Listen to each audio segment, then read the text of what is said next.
It's great to have you back on the morning show here on the Rise News. I am Adesua Omorwan. And I'm Rufai Hussein. Great to see you again, Adesua. Good morning.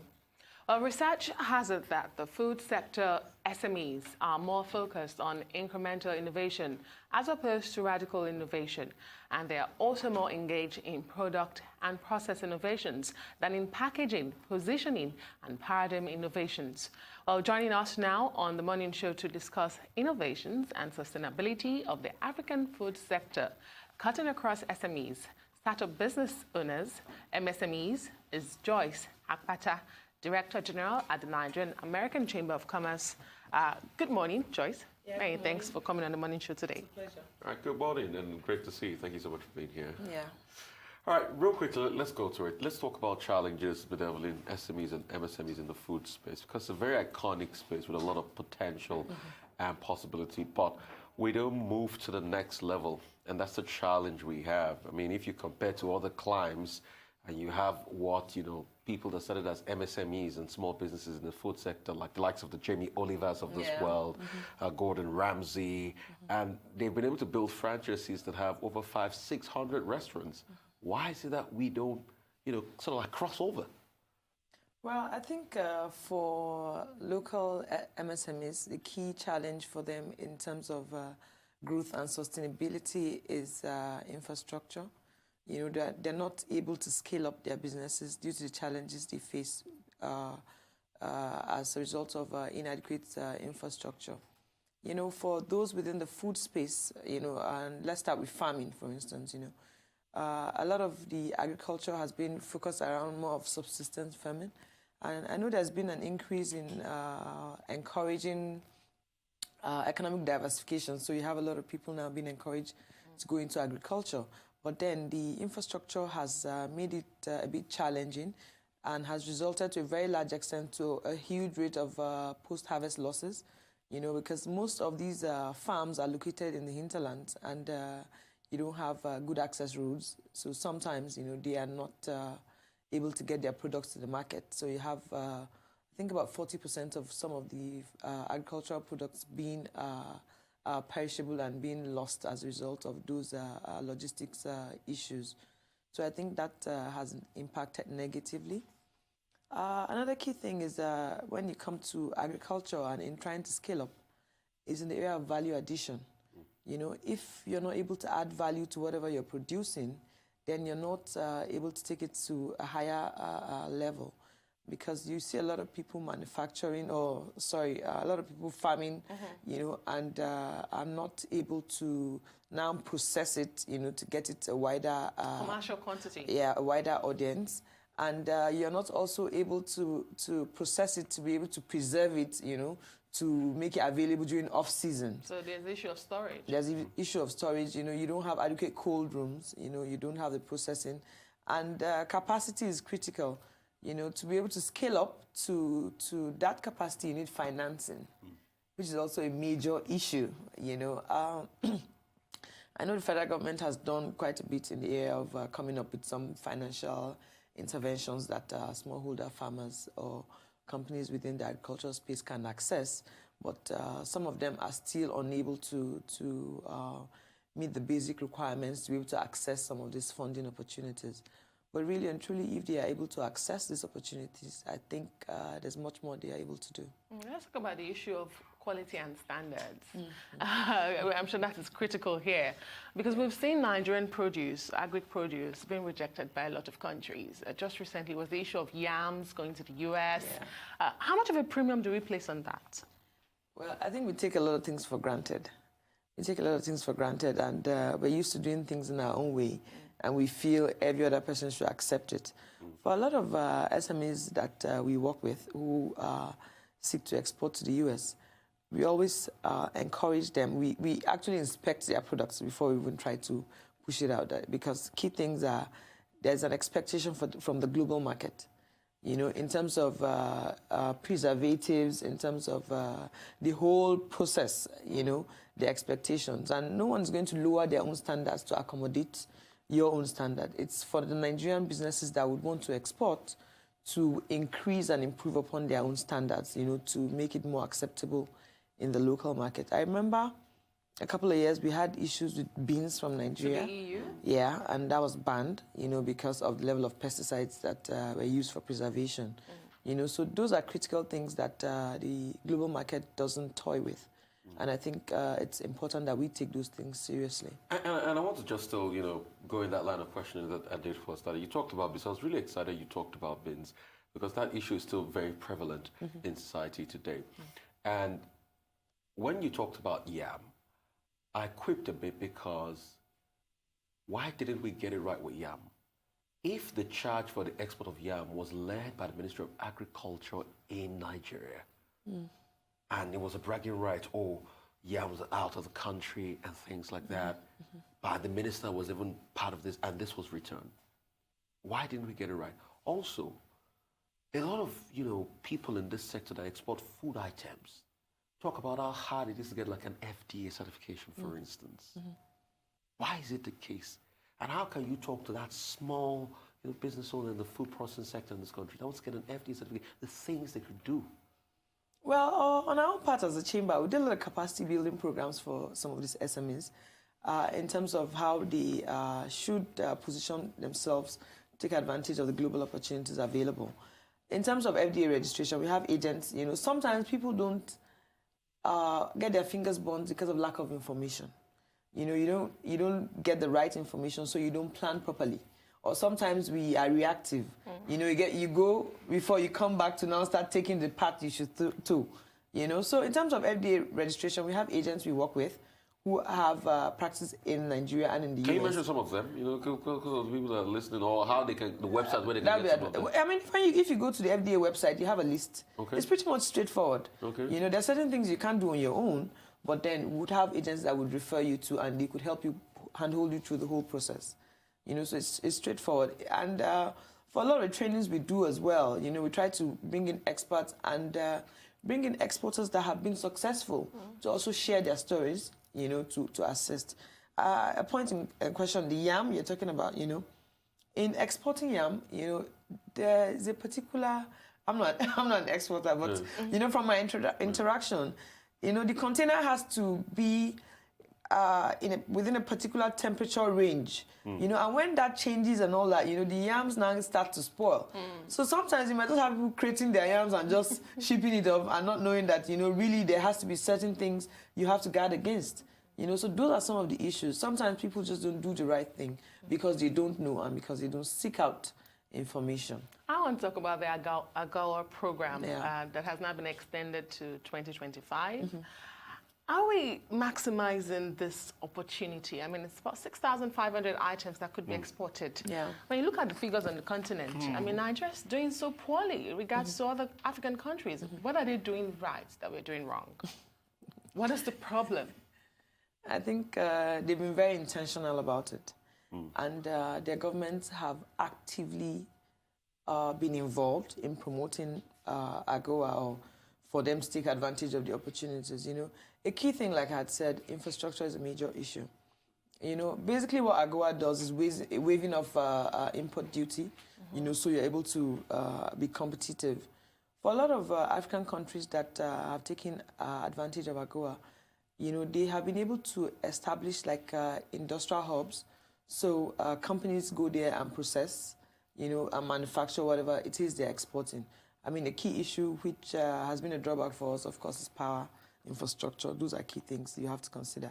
We are fortunate to have labor in terms of our population. That's another advantage. But I mean, if you don't have these manufacturing hubs, to be able to manufacture the volume required, because exporting to the US is all about volume. It's all about volume. If you're unable to meet up that target quantity, really no US wholesaler or retailer is going to approach you. But I think we're making significant, little progress, because a few weeks back we had the AGOA visa stamp, which is related to textile, being approved. So companies who are producing textiles are now able to export to the US under AGOA. That had been a bit of a challenge in a couple of years, but at least that's sorted. So we're taking little steps, and I think if we're consistent, then we might have more people. Still want to talk about the African Growth and Opportunity Act at AGOA. It looks as though from the quota, what we just pack full in the quota is crude oil. It's oil. That's what we do with AGOA. And that's not supposed to be the case because it's got immense potential. It's got great opportunity. And I also want to juxtapose that with even some of our food exports. And why I'm very passionate about this is I was hearing, was it a Norwegian consul in Nigeria saying the other day that from okporoko fish, the stockfish, the dried stockfish, Norway makes nothing less than close to or over $40 million from Nigeria.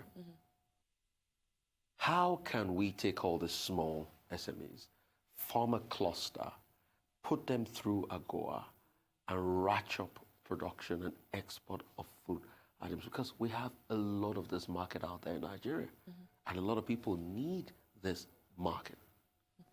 Well, I mean, like I had mentioned, we've done a lot of capacity building programs. We've done access to market programs.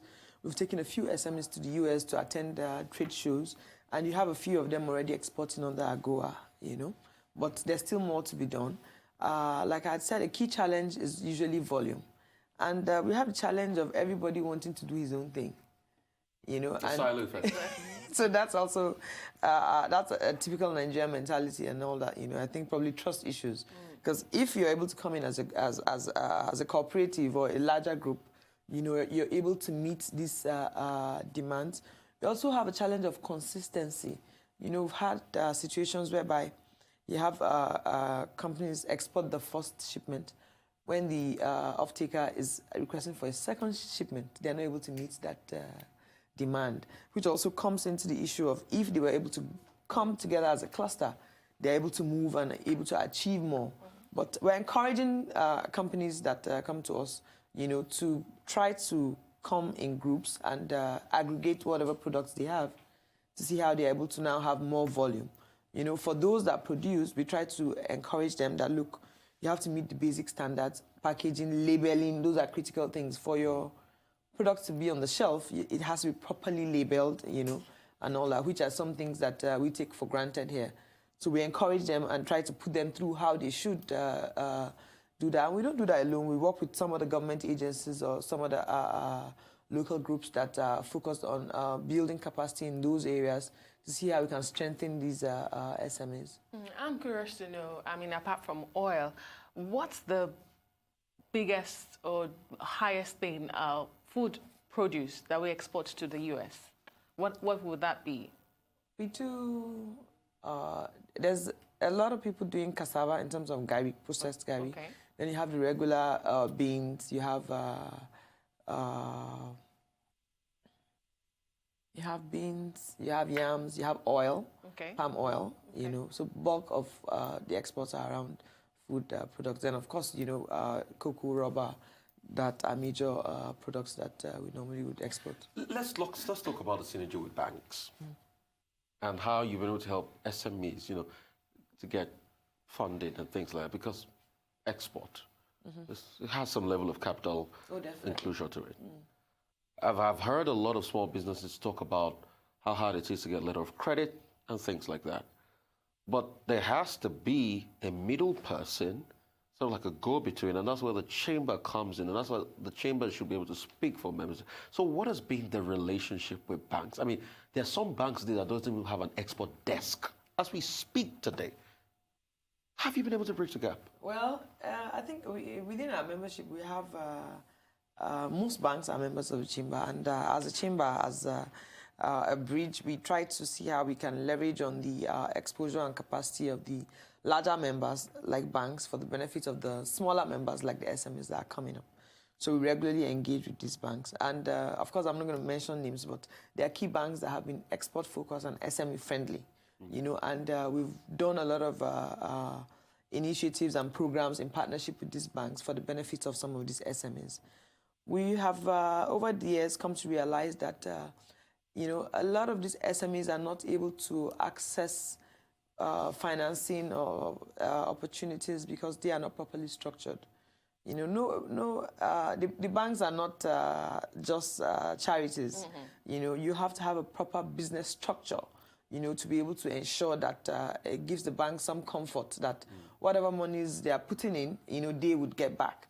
You know, so we had to start from that level to educate these SMEs. Look, no bank is just going to give a Joyce and Company, you know, funding. You have to have your books, you know, in place, do proper accounting, because, you know, you have the issues of a lot of these SMEs running the businesses as themselves and not separating their person from the business. You know, a lot of them don't have structures. Some of them don't have like boards, advisory boards and all that, you know. A lot of businesses run away from these things because they feel they are larger than life issues. But we make them understand that, look, to have a board, you know, in place is more of advisory. The expectations will be too high because they are SMEs. It's for you to get experts and people with varied exposures, you know, to help you through your businesses. To have proper structures in place, have your accounting right. So when the bank comes to inspect, they can see your history. You know, that would now guide them as to your needs and requirements and what you're able to accommodate to then help you. So we've had a number of them, you know, going back to tidy up their books and putting the right structures in place and have been able to access financing. At a time when a lot of people question the foreign policy between the US and Nigeria and other African countries, I mean, just last year, President Donald Trump described Nigeria as a valued and good friend when President Muhammadu Buhari visited him. But I want to ask you, in your opinion, how would you describe the bilateral economic relations between US and Nigeria, especially in terms of agriculture? Is it balanced? Is it balanced trade? No, definitely it's not balanced. There's still a lot more. There's still a lot more we can do. I mean, in terms of agriculture, I think we've just scratched the surface. The opportunities are enormous, but the key thing, which has been a drawback, is for the US in terms of what we locally produce. They would rather have value-added commodities or products, you know, because what we've had in the past is, or what's obtainable now, is for people who produce these commodities to export them in their raw form. You know, but for the US market, I think we'll be able to make more if we're able to process, you know, do some value addition, you know, and all. I mean, I think a key example I would use would be sesame seed and cashews. Okay. We do a lot of export of cashews to Vietnam and all that. And the Vietnamese will process and export to the US. They make all the money, you know. So if we're able to have manufacturing plants that will process these cashews, and rather than exporting them in their raw form, then, you know, that will be more attractive for the US market. Let's talk about export litigation. That's still a very almost non-existent sector in this country. We don't have export dispute resolution lawyers. Yeah. How do people, you know, resolve export disputes? There's somebody over there, there's somebody over here, there's an export dispute, the material doesn't get there on time, the jurisdiction squabble. Have you been able to step in as a chamber of commerce in the industry between Nigeria and America?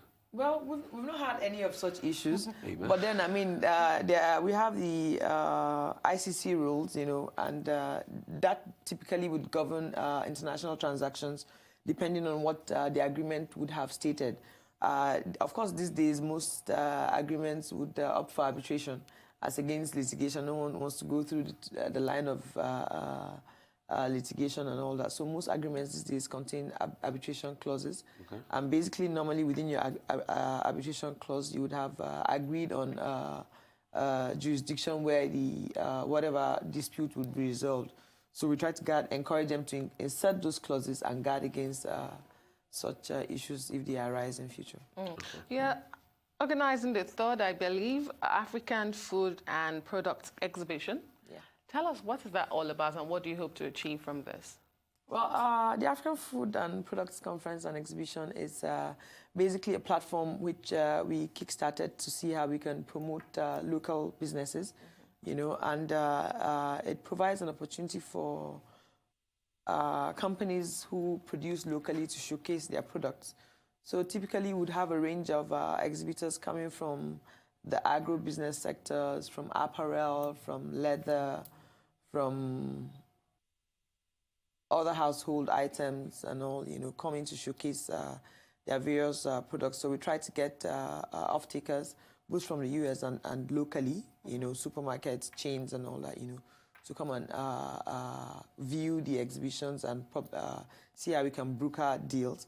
It also provides a platform for both the exhibitors and attendees to learn, because we have a conference element that's all about capacity building. So we have various eminent panelists that will come and share their own experiences and share knowledge on how best they can position their businesses and also build sustainable businesses.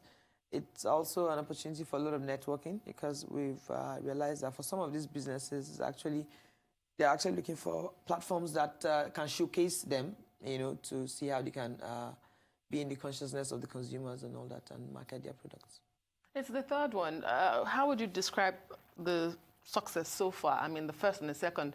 Are there any improvements, or you're just doing this or just doing sake? Let's just organize this conference, let's empower people, let's be seen to be doing something. No. What has been the impact so far? Well, I mean, maybe we share some of the flyers, because we've had various testimonials from companies that have participated in the last two events, and we've grown.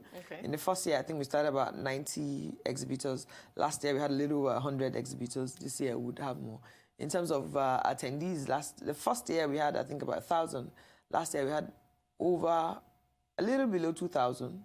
So it's increased awareness, increased visibility for those that participate. Also, in terms of deal making, for the first year we had quite a sizable, impressive number of companies that got off-takers for their products from US retailers. So growing. Yeah, we're growing, and it keeps growing. And it keeps growing. I just want to know, what should be the expectation of people coming to this one, and how can they be part of it? I mean, it's a veritable platform to come and interact, come and network, and to come and learn about products that are locally made and know these businesses. For exhibitors, it's a platform for them to put their products out there in the market. And, that's critical. So in terms of participation, we have our website, is the afpe.nigerian-american-chamber.org. All attendees need to do is to register on the website and attend. It's going to be at the Lagos Continental Hotel, formerly Intercontinental on Kofa Bayomi. So it's free to attend for attendees. The conference bit is also free. Once you're registered, you're able to also attend. So it's Friday and Saturday. A key thing why we do the Saturday element is we've come to realize that with the increase in interest in entrepreneurship, you have people who are working, but have side businesses they are growing. So the Saturday bit also gives them an opportunity to come and learn and be part of the program as well. We don't want to use the word side hustle, but I'd like to say a very big thank you so much, man, for coming here. It's a pleasure, and thank you very much for having me. Thank you.